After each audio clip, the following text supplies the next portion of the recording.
তিনি বললেন আমি নাকি ভুয়ো সার্টিফিকেট পেয়েছি।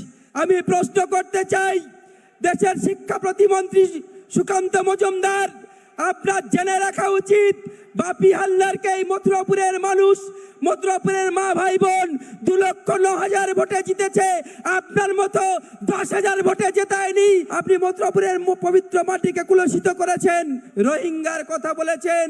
ঘুষপেটিয়া কি, রোহিঙ্গা কি, তার ডেফিনেশন কি বাংলার মানুষ আপনার কাছে জানতে চায়। বিএসএফ কার দাখলে কার এখতিয়ারে পড়ে দেশের স্বরাষ্ট্রমন্ত্রী আপনি। যদি ঘুষপেটিয়া কোথাও থেকে এসে থাকে, যদি অনুপ্রবেশকারী কোথাও থেকে এসে থাকে, তার দায় কার? অমিত শাহ স্বরাষ্ট্রমন্ত্রী, আপনাকে সে দায় নিতে হবে। আর সেই দায় নিয়ে অবিলম্বে আপনাকে পদত্যাগ করতে হবে। দেশের স্বরাষ্ট্রমন্ত্রী যেভাবে মথুরাপুরের মানুষের অপমান করেছে, যেভাবে সাগরের মানুষের অপমান করেছে, যেভাবে পশ্চিম বাংলার মানুষের অপমান করেছে, আমাদের নেতা নেত্রীদের নামে কুৎসা করেছে, তার জবাব দেওয়ার জন্য আপনারা সকলে সমবেতভাবে, যেভাবে লাখো লাখো হাজার হাজার মানুষ আপনারা সমবেত হয়েছেন, আমি আপনাদেরকে কুর্নিশ জানাই।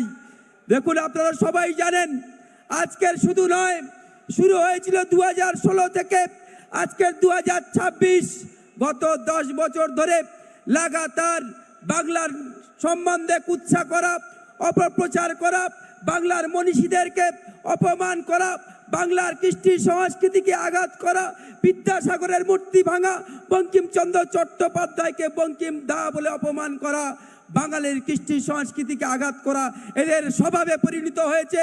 দেশের স্বরাষ্ট্রমন্ত্রী তিনি জানেন না যে দেশের সুরক্ষা বলয় কার হাতে।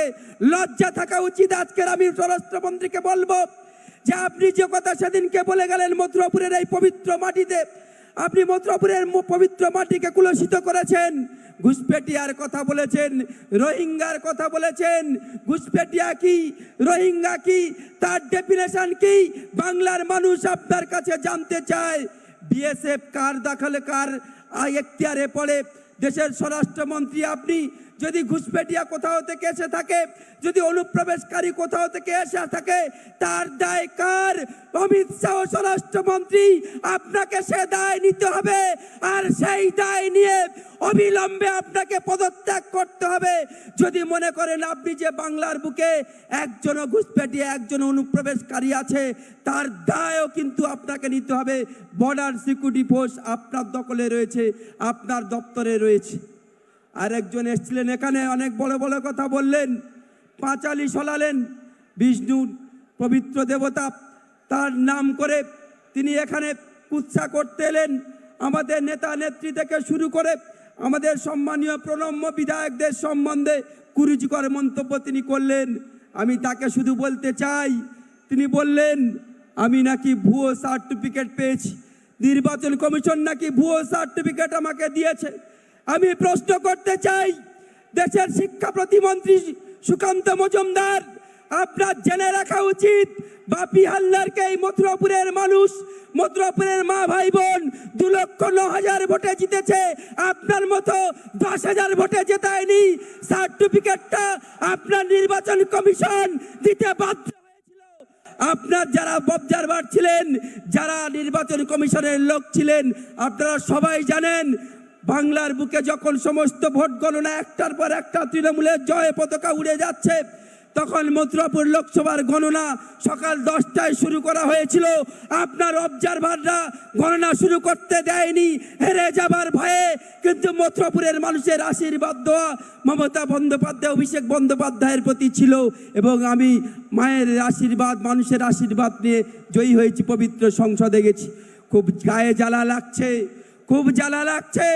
আজকের আপনাদের দুর্নীতি, আপনাদের অপশাসন, ভারতবর্ষটাকে বিক্রি করে দেওয়ার চক্রান্ত, রাষ্ট্রায়ত্ত সংস্থাকে বিক্রি করে দেওয়ার চক্রান্ত, বাংলার মানুষকে হাতে মারতে না পেরে ভাতে মারার চক্রান্ত করছেন আপনারা। আমরা সেই কথাগুলো পার্লামেন্টে, পবিত্র পার্লামেন্টে বলছি, তাই আপনাদের এত বড় গাত্রদাহ।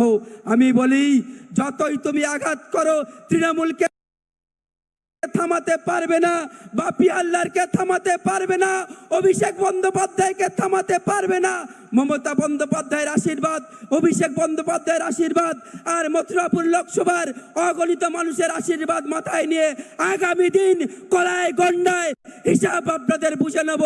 এই মাটিতে আমাদের 7টা বিধানসভা আছে, 7-এ 7 হবে। আর দক্ষিণ 24 পরগনা জেলার 31-এ 31 হবে। পারলে অমিত শাহ একটা সিটে দাঁড়িয়ে দেখাও, পারলে নরেন্দ্র মোদী একটা সিটে দাঁড়িয়ে দেখাও, পারলে সুকান্ত মজুমদার একটা সিটে দাঁড়িয়ে দেখাও। তাহলে বলবো বাপের বেটা আছো, নইলে বলবো আপনি মিথ্যুক, আপনি মিথ্যুক, আপনি মিথ্যুক। আগামী দিন আপনারা তৈরি থাকবেন। আমাদের প্রিয় সাংসদ, আমাদের নেতা অভিষেক বন্দ্যোপাধ্যায় যে দিক নির্দেশিকা দেবেন, সেই দিক নির্দেশিকাতে আপনারা সবাই জানেন আগামী দিন আমরা চলবো এবং এই